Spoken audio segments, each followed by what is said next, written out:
WAFB life in the community of Bayou Corn has been anything but normal since a giant sinkhole opened up.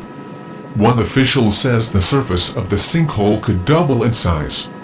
Right now, it is at 26 acres. Residents have moved away from the place they once called home. Their frustrations and fears still planted on their properties. We have a geoprobe in the front yard. We have a geoprobe in the backyard, very active, said resident Carla Ailman. Ailman and her neighbors live just a couple thousand feet from the sinkhole. This is what is going on in their backyards more than a year after they were evacuated from their homes. Scientists are monitoring the site on foot and by airboat, keeping constant watch over the growing sinkhole. My husband and I struggled because we don't know where to go because this was it. This was it, said Candy Blanchard.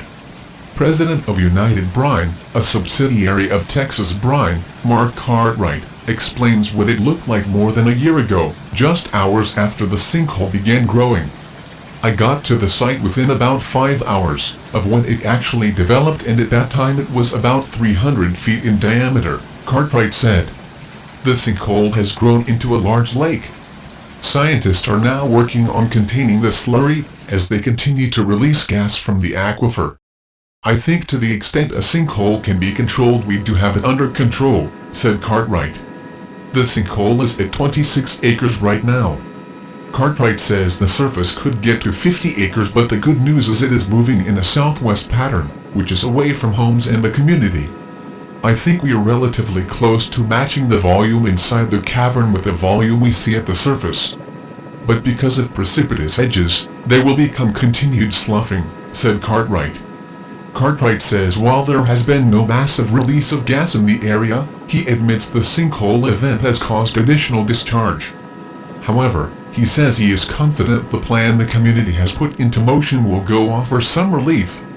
As for the communities, he says their concerns have not gone unnoticed. I understand it.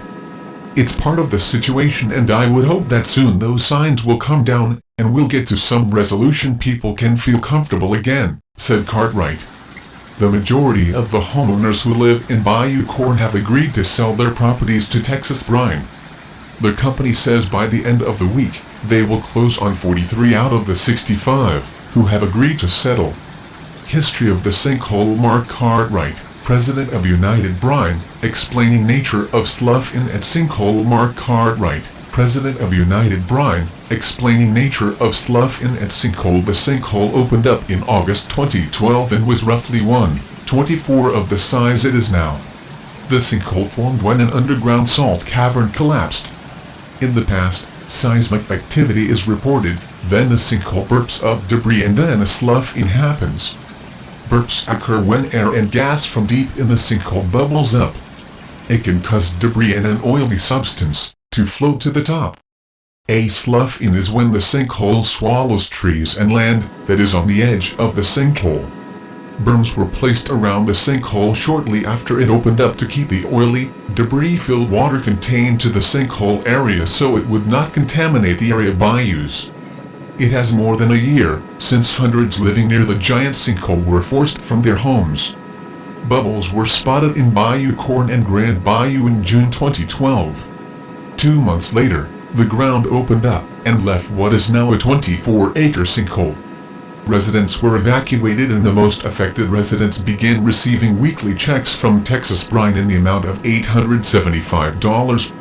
Texas Brine owns the salt cavern that collapsed, causing the sinkhole. On August 2nd, Governor Bobby Jindal and Attorney General Buddy Caldwell announced the state will be suing Texas Brine for environmental damages caused by the failed Texas Brine cavern. Parish and Texas Brine officials agree the situation is far from over. 3D seismic surveys show the sinkhole itself is beginning to slow and stabilize, but the recovery is focused on another danger, natural gas gathering underneath a nearby aquifer. A video shows unmarked military gunboats patrolling the canals around Slidell, Louisiana. Apparently, the residents have never seen this in the area before. Is this part of some kind of drill, or is it just normal now in the new America, to see armed troops patrolling public canals?